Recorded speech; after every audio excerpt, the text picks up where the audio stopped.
Welcome to the England Rugby Pod.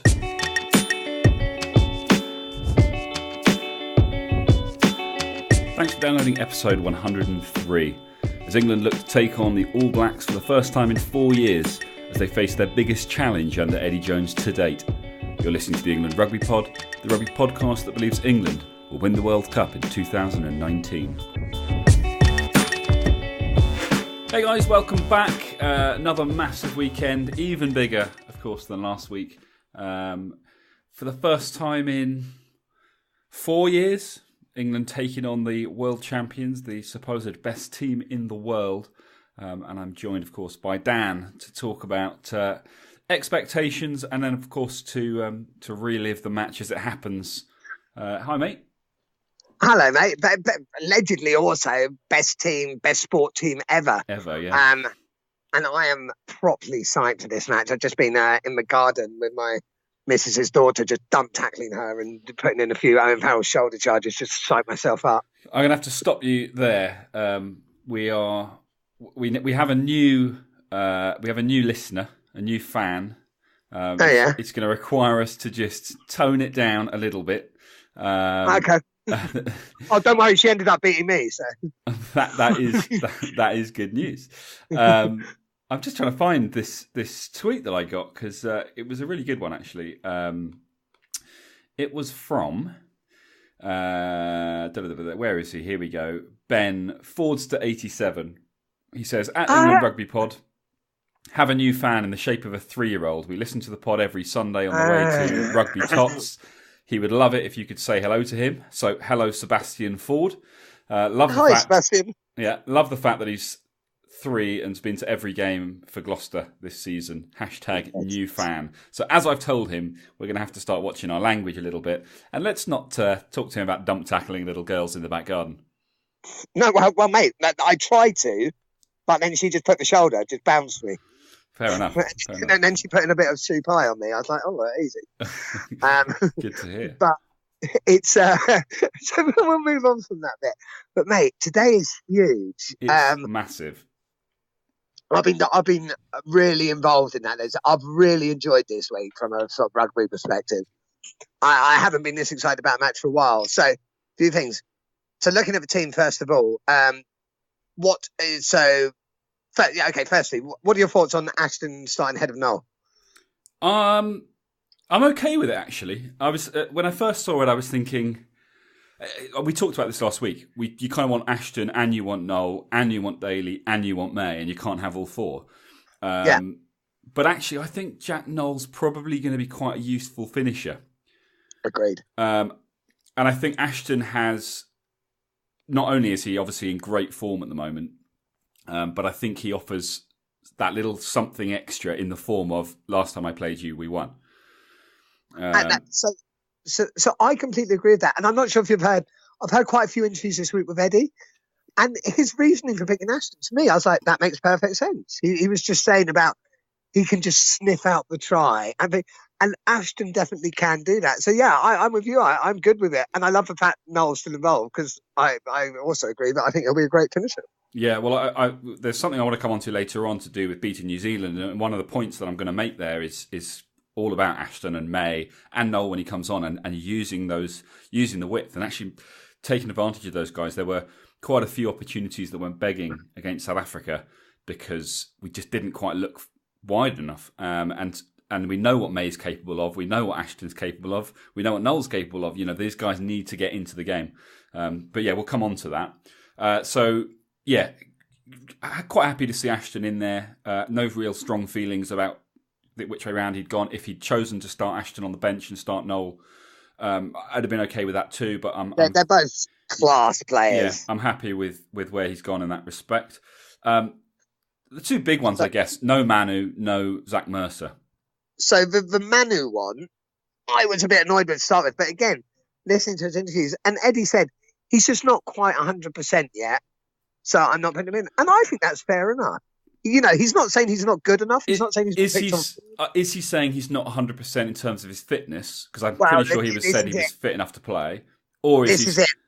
It didn't quite clarify whether it was fitness or just that, lack of sort of the Yeah. international. I mean, the reason why I bring it up is because, we kind of look at Ben Teo and Manu Tuilagi as the interchangeable pair, right?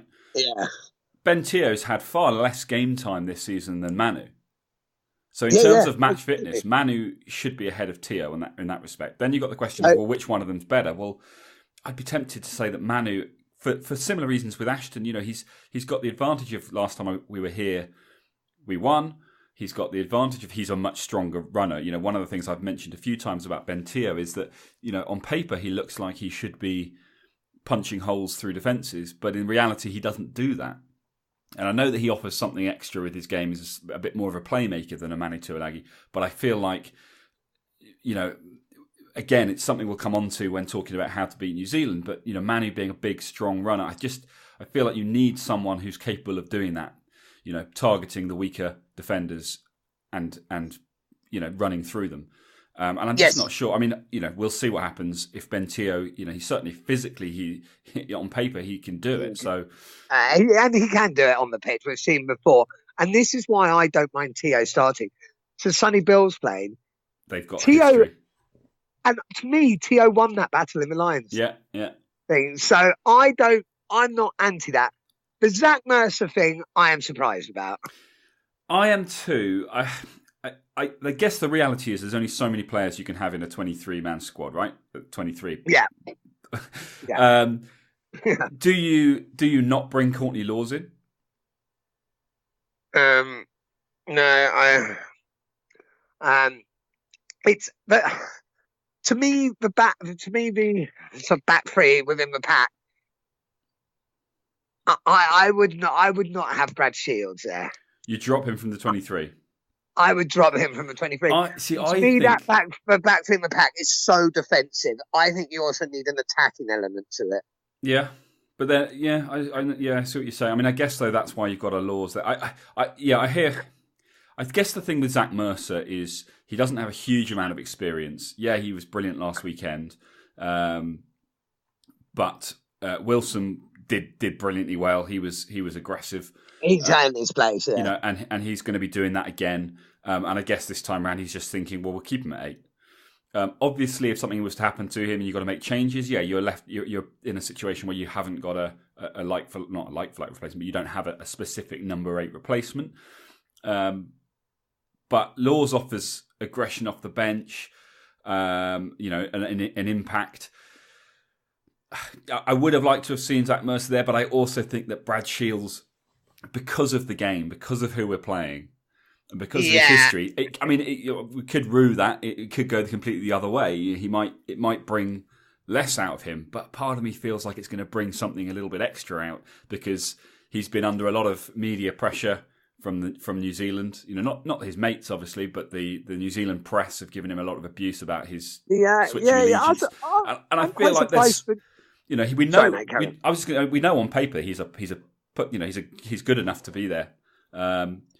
I feel like this might bring something out of him, and I think we might see a special performance from him today. But I really hope you're right, mate, because when he performs well, when he was for the Hurricanes, he could be brilliant. But where this argument is slightly less weight with me, Zach Mercer's old man played rugby league for the All Black for New Zealand, for the whatever their rugby league team. So they've got the connection as well. But it's not just about a connection. Yeah, it's not just about a connection. Brad Shields has played with and against these guys.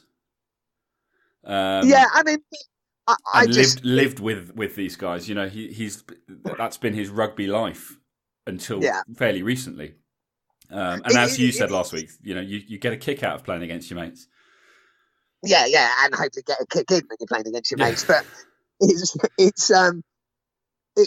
so that side of it, and I hope that brings out the best in Brad Shields.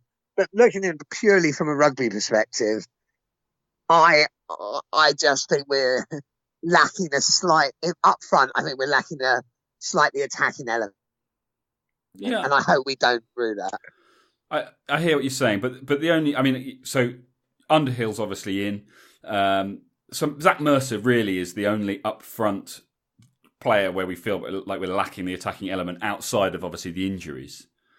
Yeah. Do we think Zach Mercer was so good last week that he is the difference between an attacking team and a defending team? I don't think so.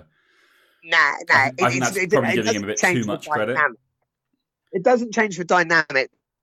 And let's not forget what he did. Does offer something. He came on and made an impact for 20 minutes. Yeah. We've seen it time and time again that players who do brilliantly as the finishers get their opportunity to start and they don't give the same level of performance. So I'm playing devil's advocate and I'm saying that he's not been picked. Best way to accept that is to say who knows. You're wrong, but yeah. I don't dislike the look. You've got George coming on, Jamie George coming on. You've got Courtney Laws coming on. You've got Danny Kerr coming on. You've got Jack Noel coming on. You've got Ford coming on, which in itself is not that spectacular, but it's the moving Farrell to 12 and mixing things up in that respect. I quite like the look of the finishers this week. I agree. I feel like it's back to they are finishers. There is impact in there, and it brings me on to my next point. If we look at the last sort of 5 matches at Twickenham, England against New Zealand, takes us back to 2009. The biggest winning margin for New Zealand was 13 points. They averaged about 8.5 points, barring the one that they lost, where England won by 17. Which was in 2012. I know it doesn't mean very much. It's different sides. Just to interrupt. I watched that match the other day to sign myself up for it. I just went on YouTube and watched the match. That was such a cool match. It was awesome, and it was unexpected. And England were the underdogs, as they always are when they play New Zealand. But it is a 2-horse race. These guys on paper are top of their game. They're the best players in the world, and anything can happen. Do you reckon you can say a sentence with more cliches than this? I'm going to try. We've got a long way to go. But the point is that the New Zealand have won a lot of games, or they've won most of their games against England, but more often than not by not huge margins. Yeah. And I think, and interesting, I was kind of looking into it. Often it was England would come back into the game, and New Zealand don't strike me as a team that take their foot off the gas. That's fair to say, yeah. So therefore, it stands to reason that England have over the years have had this ability to kind of add something extra towards the end of the game and start to close the gap and catch up, but just haven't quite caught up enough. It's not often that New Zealand have come from behind to kind of pinch the game by 3 points at the end. It's so it just kind of adds more credibility, if you like, to the argument that England are not, over the years have not been a million miles away. I don't think we will be today. I don't think there'll be a big difference in the end result. So I think it'll be a close game. And I think if that's the case, then there's absolutely no reason to say, well, New Zealand are just better. They know how to win, so it'll be a close result. But New Zealand, if it's going to be a close result, it literally can go either way. It comes down to who gives away a penalty at the wrong time, or who gets a lucky interception, or do you know what I mean? Like if it's a close game, then it's anybody's. You can still have a close game that is, a fairly convincing win. I don't think you can. How can you predict a close game that New Zealand are going to convincingly win? No. I'm just saying, I mean, not you, but how can anyone predict a game to be close but a convincing win for New Zealand? It is by. So for argument's sake, say half time against South Africa last week was full time. It would have been like, okay, South Africa have won by a narrow margin. I mean, but they were never in danger. But that's assuming that New Zealand. That's making the assumption that New Zealand are awful.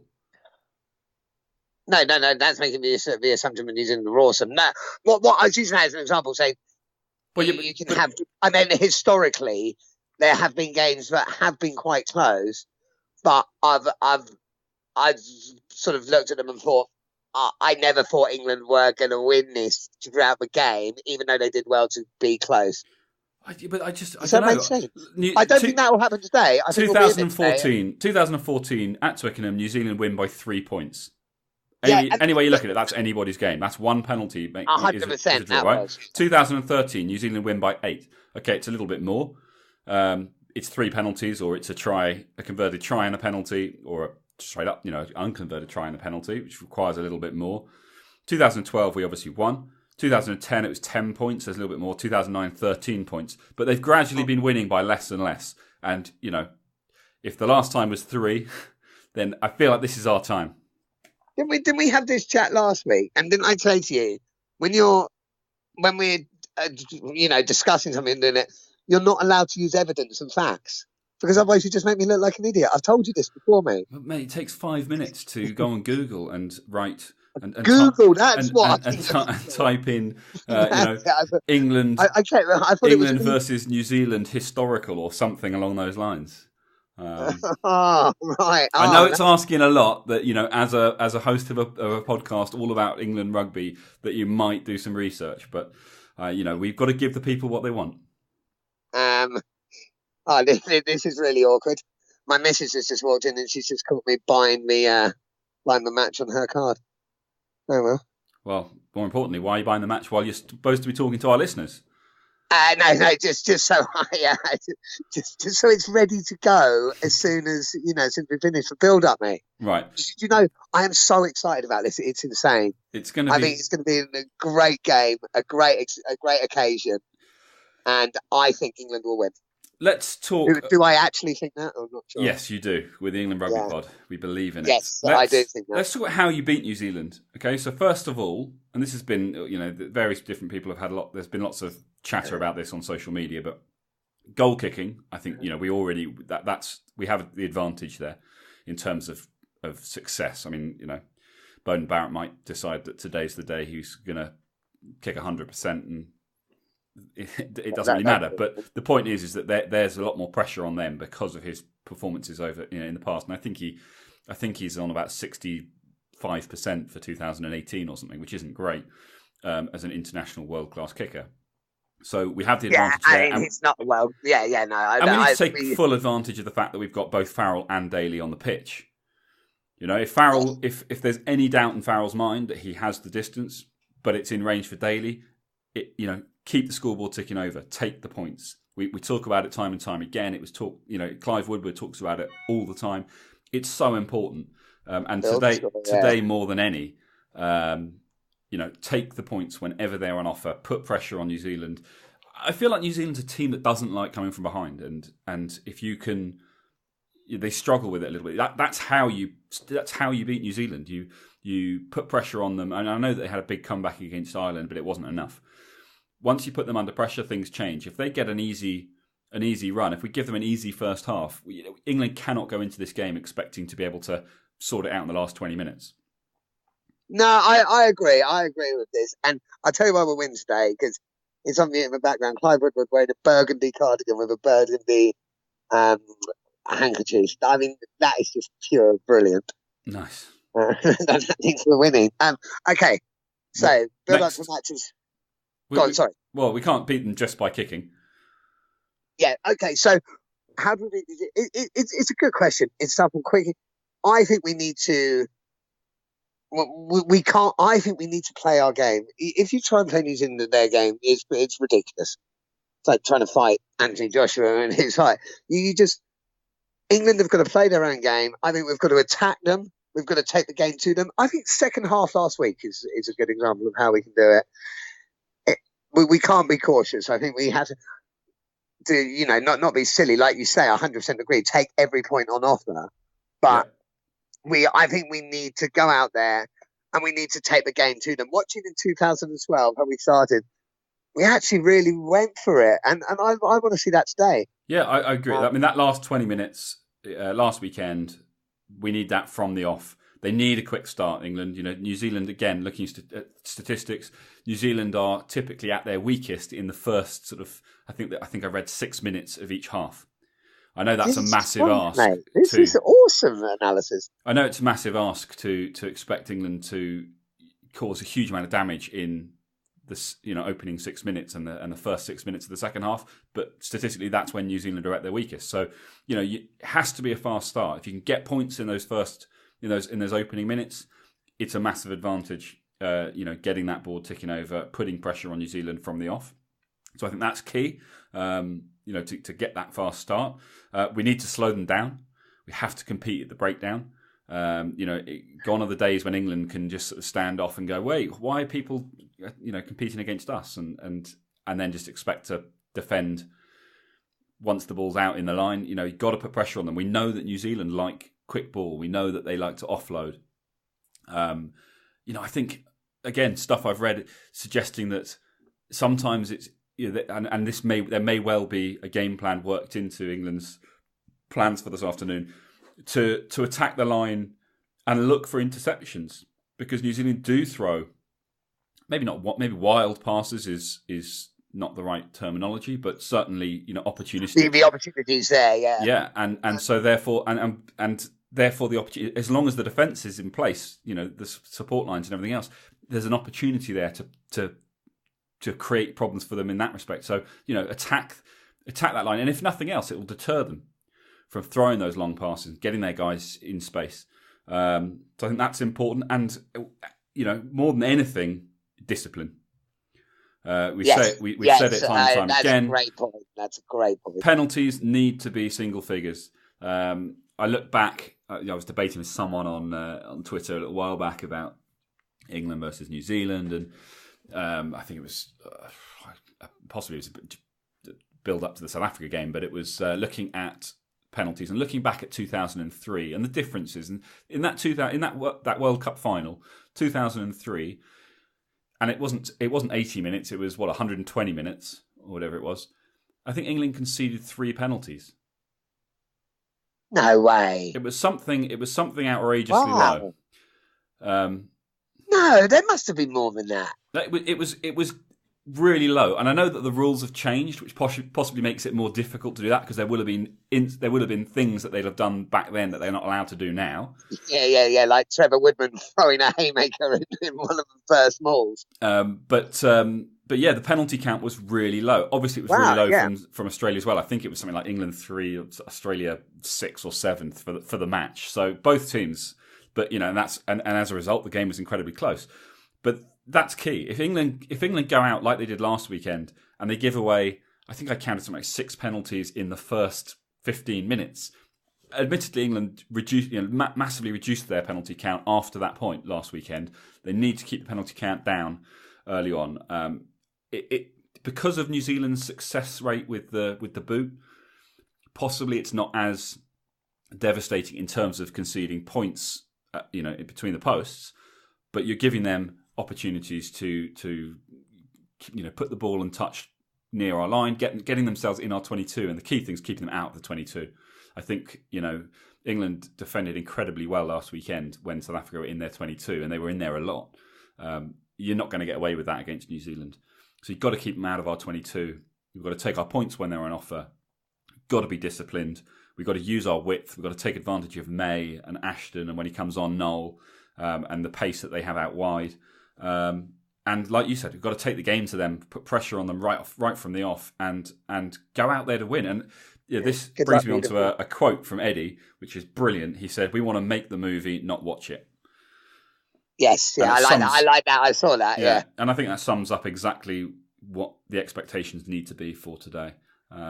And if they can do that and they can put in a performance, obviously the result. Hopefully, the result comes off the back of it. But if it doesn't, and they've still managed to do all those things, I think that's a successful campaign. But they've got to be going out there to win. There's no need to look at New Zealand and say they're too good. We're just going to try and do our best. England's best is a win. If you've done a lot of research this week, if anyone from Sky Sports is listening to the pod, you need to hire this guy. He gets great stats. Well done, mate. Well done. Well, someone else has got them first. I've just literally, like I said before, look them up, mate. I know. Even a broken clock's right twice a day, huh? Do not describe yourself as a broken clock. I wasn't. Don't worry. Even a blind squirrel finds the occasion on that. Right. Let's get to it. What do we go? Scoreline or points difference? Let's do points difference. I've actually already overcommitted with my rose-tinted glasses on Twitter. It's crazy. I haven't seen it. But I've gone 33-20 to England. Holy crap, mate! Are you serious? I'm serious. 3 tries to England. To All keep New converted. Zealand to 20 points would be a hell of an achievement. 4 penalties. 3 tries, 4 penalties. I'm saying England by 3 points. England by 3. And scoreline-wise, are you thinking close game again like last week, low scoring, or you By think 3 points. A higher score because I think New Zealand will score I points? think we've got. I think you can't keep New Zealand that low on points. Typically, you can't. What am I saying? I am going to say 25-22 England. Okay. Um, It's anyone's game. It's massive. Let's hope the boys can go out and this is amazing. I'm so excited. do the job. Great. Well, let's leave everyone there. Before we just go to the thing, I'll just say to our listeners, and I listened to our pod we put out the other week. If I annoy anyone, I don't blame you. My God, my voice is annoying sometimes. It's and it goes really high. I'm like, am I going to go through puberty anytime soon? So if you're annoyed by my voice, sorry. I wanted to punch myself in the face, so I get it. Well, on that happy note, people, we're going to leave you with the anthems. England's going to win. So, yeah. We're going to leave you with the anthems. We are going to watch this first half avidly, and we'll be back at half-time to talk about how things are going. And we will catch you then.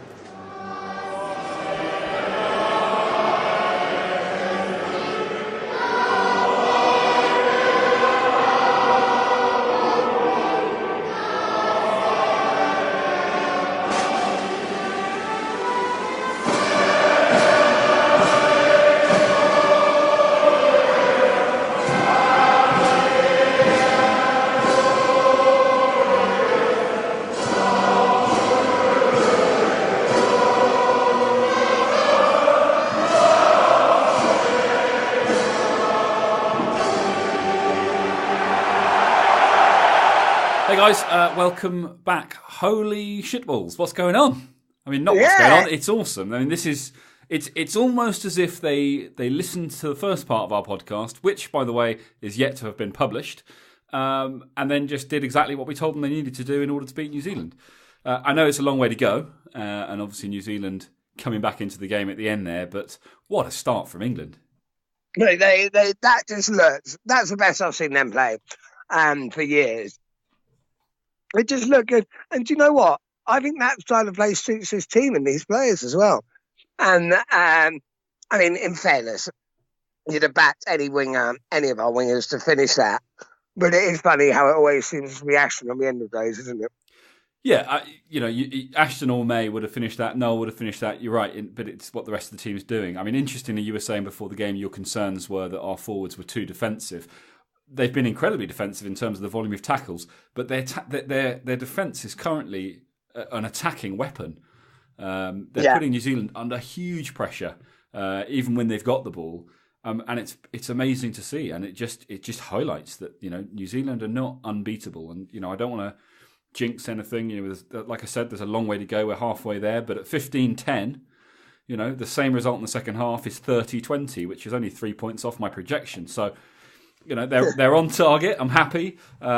It's been a hell of a performance from the boys so far. I was thinking throughout the sort of latter part of that first half, when it comes to talking to you now, where are we going to be able to pick fault?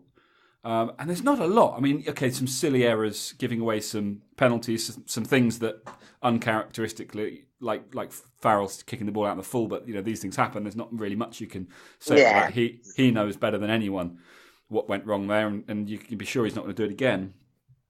But the boys they're all looking pretty decent. The concerns we had beforehand, what I was saying about Tio not punching holes. Well, he's breaking the game line when he runs with the ball today. Henry Slade is for me to say it must be doing well. He's making some good cover tackles. He's making some good runs. They're all in the game. They're all fired up for this, and they thoroughly deserve their lead. They 100% they deserve it, and they deserve a bigger lead, I think. I don't know if there's any missed opportunities yet. I think the margin perhaps they've let themselves down a little bit in the last sort of 6-7 minutes.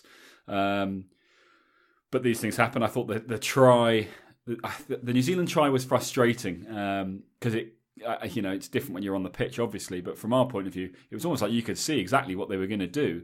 It looked like the easiest try to defend, and it kind of made England look really basic, really really kind of quite shit. But then you look at the kind of the replays, and England taking out their own men. Tio comes running across to cover the tackle, I think it was. It takes Farrell out.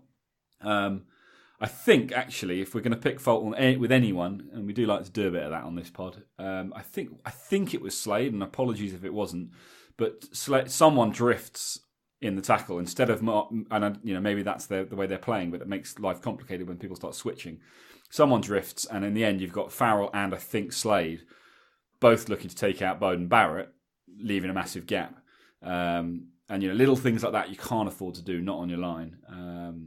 But other than that, I think England are looking awesome. We said beforehand that opening 6 minutes so important, and it was 8-0 in 6 minutes, perfect start. Yeah, it was. The statistic that I found out, it said the same thing of both halves. New Zealand statistically at their weakest in the first 6 minutes of each half. So England need to go out and do exactly the same thing again in this half. Push that lead. If we get the next score, I think there's a very good chance we win this match. I think there's already a very good chance we win this match. Oh, absolutely. I think if we get this next score, there's a very good chance we win it convincingly. No real negatives at this stage. Really, really happy with what the boys are doing. They've got an agenda, and they're delivering on whatever their game plan was. And I think for all the doubters out there, we've heard from a few of them over the last sort of few months. You ask the question, why have we still got Eddie Jones involved? Where's this England team going? They're useless. They need to completely change everything. Well, they haven't changed a huge amount, and they're currently winning. Forget the scoreline for a minute. Winning the game convincingly against the best team in the world. Yeah. So what else would you like from the England team at this stage? We've said for a while, let's wait and see what happens in the autumn internationals before we start criticising England's ability to win matches. And at the moment, they're doing us proud. They're doing us very proud. And the key thing I want to see, now is just to keep the same level of intensity. Well, absolutely. Just maintain it. I'm not asking them to do more. No, I want more.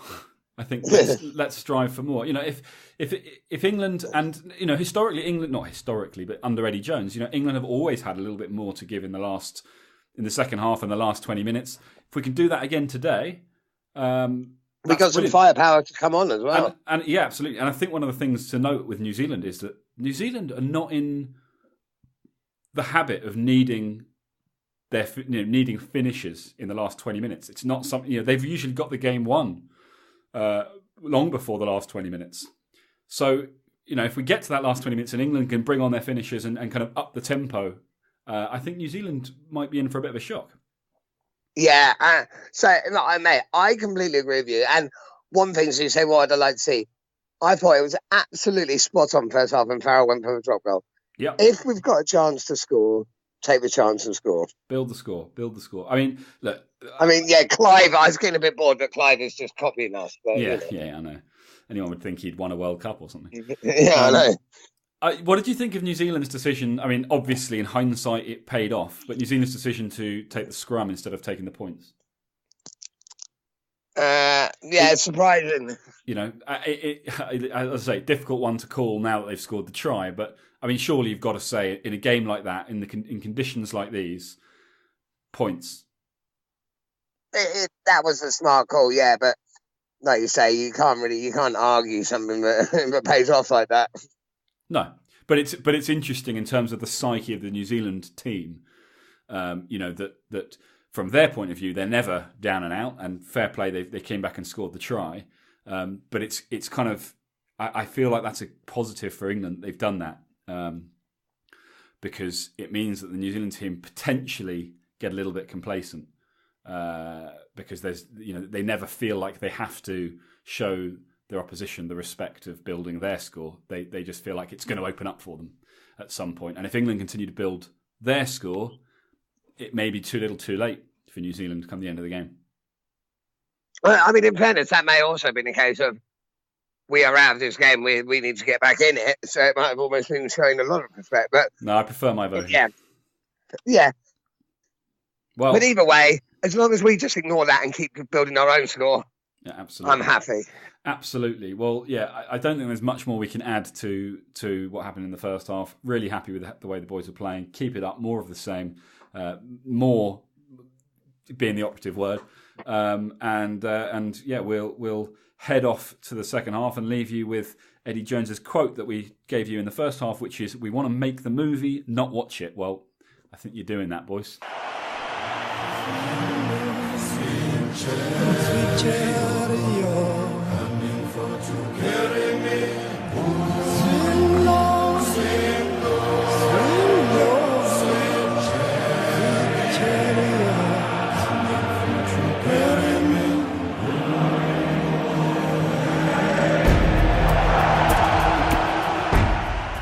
Hey guys, okay, so not quite the result we were going for, but what a performance. Dan, initial thoughts following that?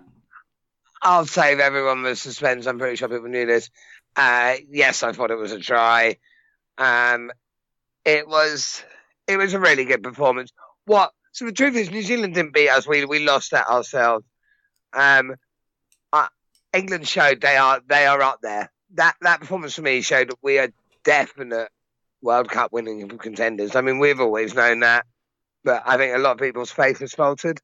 Yeah, and I think there's two ways to kind of break down this game, this result.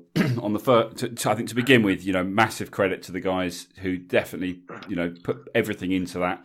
That's one of the most steely performances we've seen from an England team under Eddie Jones. They went out there with absolutely no doubt in their mind that they could win it, and they gave themselves every opportunity to win it.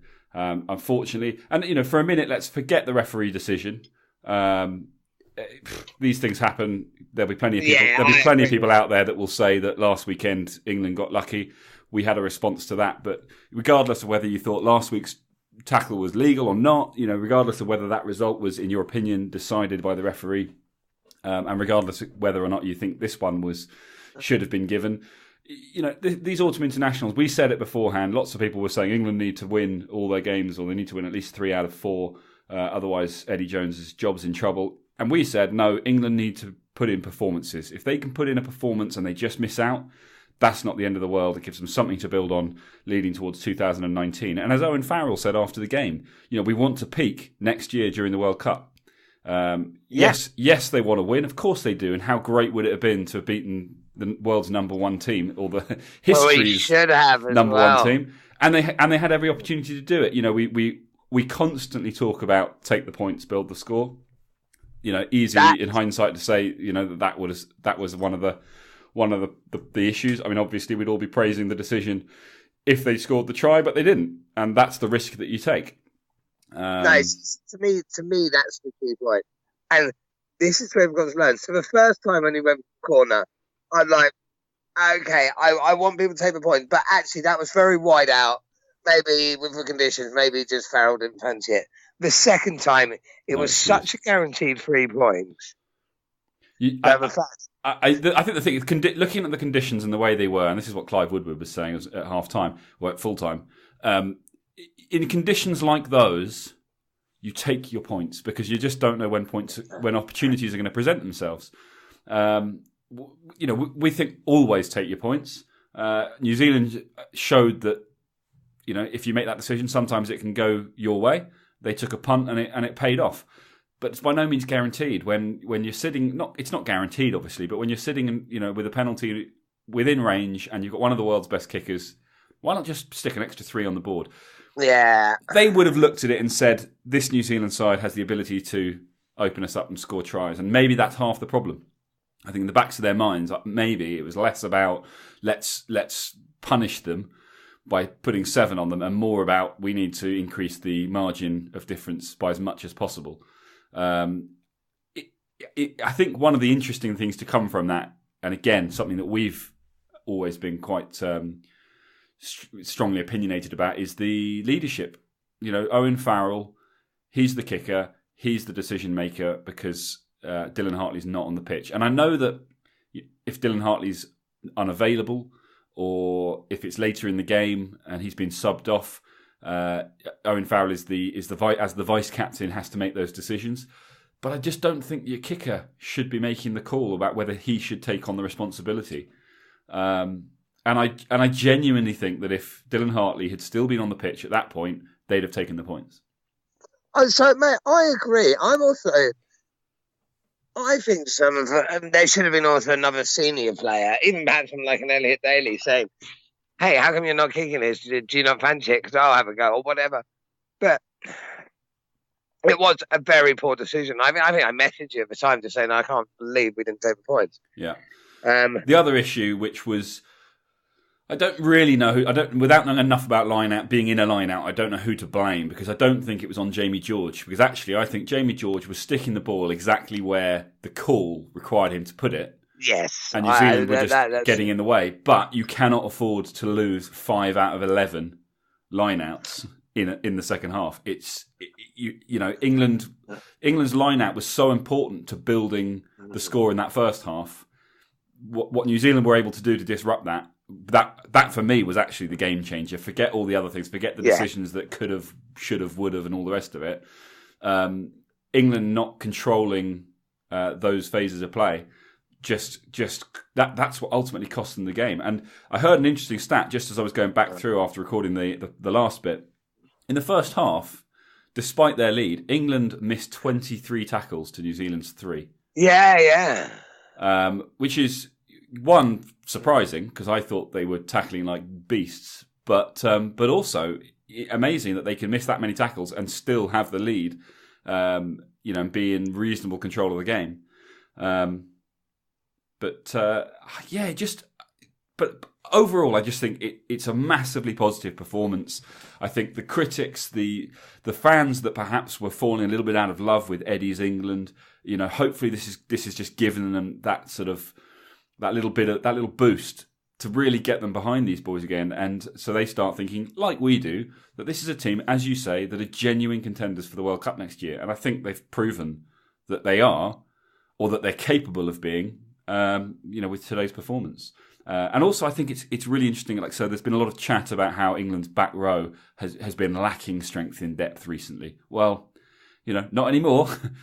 You've got Wilson and Underhill both saying, don't rule us out. You've got Curry, who's obviously injured at the moment, but he's saying, I want that 7 shirt. Obviously, you've got Brad Shields having a go at it. We know we got Billy for the number 8. You've got Zach Mercer trying to get involved. People talking about Rob Shaw, I don't think so, personally. Yeah, I can't see Rob Shaw taking the place. There's some really strong... And of course, who's the other one that's not involved at the moment? Haskell. No, I don't know. I think Haskell's probably out of the running. Yeah. Anyway, there's someone else as well. But yeah, I think lots of options there. Courtney Laws, who's obviously was phenomenal today. Not quite sure where to play him now. We always sort of said play these guys in the row. That's where they're supposed to play. He looked pretty useful in the back row today. I wish he'd stayed on side though. He was on side. Kidding. Yeah, it was. It was an interesting one. I don't really know the rule. I mean, I've posted another video, and it shows the line having been drawn, and his foot is on it. Is that onside or offside? I don't know. Let's call that onside. And then, as I understand it, the rule is it's not when the scrum half has his hands on the ball; it's when he plays the ball. So in my super slow-mo clip, you can see that as the scrum half picks the ball up, as the ball begins to move, that's when Laws starts to move off the line at exactly that same moment. So in a super slow-mo breakdown, and the impression that I'm getting from the response on Twitter, not just to me, but all the people that were tweeting things from all nations, is that England were unlucky, and that the decision went against them when perhaps it shouldn't have done. But most of them are then going, yeah, but you've learnt your lesson because last week the decision went with you and it shouldn't have done, which we know isn't the case because, of course, the Farrell tackle was awesome. So yeah, it's so the thing is, like you say, that decision, I don't think it needs much more. It was a call made by the referee. It is what it is. A bit frustrating. I think the key thing was the line-up. This is where I just want to see them change. I want to see them learn. Like, like I think Clive Woodward says, if you're in that position again, don't again now then go for a line out, take the point. And like the line out as well with Brodie Retallick, probably the best player in the world. And I mean, let's be honest, he's lucky he's good at rugby because how do I put this? I'm pretty sure growing up his nickname wasn't the knicker dropper. So he's not he's a great player. And you're constantly throwing it basically to his area. I mean, he was there. He was there in the first half. What do you mean? Well, he was there competing in the first half, and he wasn't intercepting everything. We were 5 from 5 lineouts in the first half. Yeah, but when he starts intercepting, stop throwing it. Then like change where you're throwing it. Yeah. Oh, yeah. I mean, again, as I say, I think we'd need to get someone who understands lineout at the top level to kind of explain it to us. Because it doesn't. I don't understand why they kept throwing the ball to the same place. It looked like they were making it very easy for him. But yeah, 100%. That's one of the things that England need to take away from that game is not just how do we fix that issue, but if that happens, if someone just kind of basically learns your line out and you've got you pegged, having a plan B. It felt like there wasn't a plan B when things were going wrong with line out. And I felt a little bit sorry for Jamie George because I don't think it's on him, despite a lot of people saying when Dylan Hartley was hooker, we won all our line outs and then Jamie George came on and we lost 5 out of 11 or whatever it was. Actually, I do think Hartley came off too early. I don't really know why he changed from Hartley. Well, that's not true. So everyone thought it was a tactical decision. Actually, Eddie Jones was interviewed and I'm not sure how convinced I am with his answer, but he did say that Hartley was complaining of a thumb injury and they decided to take him off as a precautionary measure.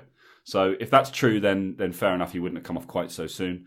But yeah, there you go. They need a plan B and a plan C for the line out. I think just to mix things up. But yeah, otherwise I just thought it looked good. These are all fixable points, and in fact that's the key thing. In fact, we brought up so many of these, and we lost to the All Blacks by one point. Yeah.